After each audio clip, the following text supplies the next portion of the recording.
सनातन मित्रों, धन्य हो अंधभक्तों।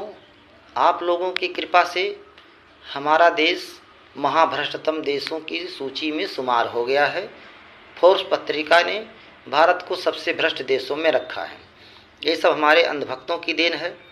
बार बार राजा साहब झूठ बोल रहे हैं, बार बार जो है लोग लाइन में लग रहे हैं। कभी नोटबंदी की लाइन में लग रहे हैं, कभी कोरोना से मर रहे हैं, कभी ताली थाली बजा रहे हैं, आजकल डीजल पेट्रोल की लाइन में लगे हुए हैं। राजा साहब बोल रहे हैं और जनता कर रही है, बार बार राजा के झांसे में आ रही है। अब बताइए, जब राजा के झांसे में जनता आ रही है तो जनता का पतन तो निश्चित ही है। लेकिन ये बात नहीं है कि जनता का पतन होगा तो राजा बैठे रहेंगे, राजा का भी पतन होगा। एक बार की बात है कि जंगल में शेर भूखा हुआ था। उसने लोमड़ी को बुलाया और बोला कि मुझे इतनी तेज भूख लगी है कि जल्दी से जाओ कोई शिकार लाओ, नहीं तो मैं अभी तुमको ही खा जाऊंगा। अब लोमड़ी डर के मारी बेचारी क्या करें। वो गई, एक गधा हट्ठा कट्ठा चल रहा था। गधे से बोली कि भाई ऐसा करो, चलो अभी अभी मंत्रणा हुई है और राजा साहब तुमको ये बता रहे हैं कि जंगल की गद्दी गधे को दे दिया जाए। हम बहुत परेशान हो गए हैं राज करते करते, अब कुछ साल गधा भी शासन चलाए। तो अब चलिए, आपको मंत्रणा हो गई है, चलिए गद्दी बैठाना है। अब गधा झांसे में आ गया लोमड़ी के, गया। जैसे ही गधा शेर के पास पहुंच रहा है, शेर ने झपट्टा मारा। गधा अपनी जान बचा के भागा, लेकिन उसकी एक कान कट गया।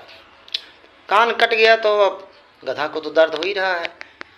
अब शेर बोला लोमड़ी से कि जाओ और फट से उसको लेकर के आओ किसी बहाने से। लोमड़ी गई, बोली ऐसा है भाई, वो राजा साहब जो तुम्हारा कान काट लिए हैं वो मुकुट एडजस्ट नहीं हो रहा था, इसीलिए काटे हैं, और तुमको मारने का कोई विचार नहीं था। गधा बोला कि नहीं भाई, तुम तो बड़ी धूर्त हो, तुम्हारी बातों का कोई विश्वास हम नहीं कर सकते हैं, लेकिन चलो एक बार फिर हम विश्वास कर ही लेते हैं भाई, चलो एक बार और चलते हैं।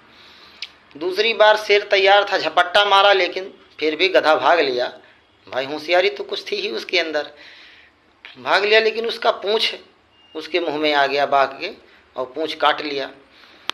फिर लोमड़ी गई, बोली भाई साहब ऐसा है, राजा साहब ने इसलिए आपका पूंछ काट लिया कि आप सिंहासन पे बैठेंगे तो पूंछ का क्या काम है। गधा बोला कि तुम तो बड़ी धूर्त हो, दो बार आक्रमण कर चुका है, फिर तीसरी बार आई हूँ। बोली कि नहीं, आप मेरी बात का विश्वास करो, जब सिंहासन पर बैठोगे तो पूंछ की जरूरत नहीं है, इसीलिए राजा साहब ने काट लिया है। आप मेरे बात का विश्वास करिए और चलिए और राजा का पद सुशोभित करिए।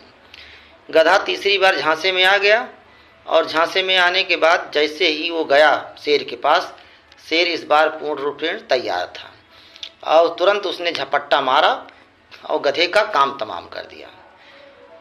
गधा जब मर गया तो उसने लोमड़ी से बोला कि इसको ले जाओ और खलिया करके इसका दिमाग, दिल, गुर्दा, किडनी सब ले आओ, आज मैं बढ़िया से भोजन करूँगा। अब जो है लोमड़ी ले गई, गधे को खलियाई और उसका दिमाग खा गई, बाकी किडनी, गुर्दा, लीवर सब ला करके शेर के पास रख दिया। तो शेर ने कहा कि अरे इसका दिमाग कहाँ गया, दिमाग तो बहुत स्वादिष्ट होता है। तो लोमड़ी चूँकि दिमाग खा गई थी, लेकिन लोमड़ी की बुद्धि है, उसने कहा कि महाराज ऐसा है, अगर गधे के अंदर दिमाग होता तो क्या वो तीसरी बार आपके पास आता अपनी जान देने के लिए। तो शेर हंसने लगा, बोला सही बात है, गधे के अगर दिमाग ही होता तो तुम्हारे झांसे में क्यों आता। भारतवर्ष में झांसा देने वाले बहुत हैं, बेईमान बहुत हैं। बताया भी गया है कि 100 में 90 बेईमान हैं, फिर भी भारत देश महान है। तो आज की कविता मेरी बेईमानों के ऊपर ही है। इसको सुने और पसंद आए तो लाइक शेयर अवश्य करें। धन्य हो भारत के बेईमान, धन्य हो भारत के बेईमान, बेईमानी का किस्सा सुनते पाक गए हैं कान। धन्य हो भारत के बेईमान, धन्य हो भारत के बेईमान, अपने निजी स्वार्थ के खातिर बेचे जगह मकान, चंद सिक्कों में गिरवी रख देते अपना ईमान। धन्य हो भारत के बेईमान, धन्य हो भारत के बेईमान। और नीति अनीति कछु ना समझे चले आसुरी चाल। और नीति अनीति कछु ना समझे चले आसुरी चाल। उल्टे सीधे हथकंडों से देश करें बेहाल। फूट डाल कर राज कर रहे कहते सभी समान। धन्य हो भारत के बेईमान, धन्य हो भारत के बेईमान।